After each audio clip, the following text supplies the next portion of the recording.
If you are looking to sign in into your Slack account but not sure how, then this video is for you. Today in this video, we'll be guiding you on how to log in into your Slack account. So make sure to follow each step and watch until the end to learn this process. First, open the web browser on your computer and on the URL bar, type slack.com and hit enter.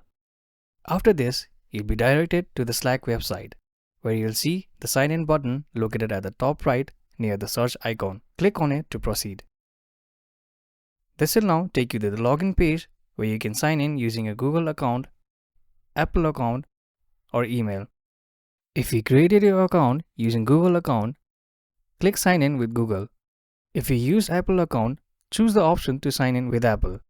Alternatively, if you register with an email address, enter your email and click sign in with email.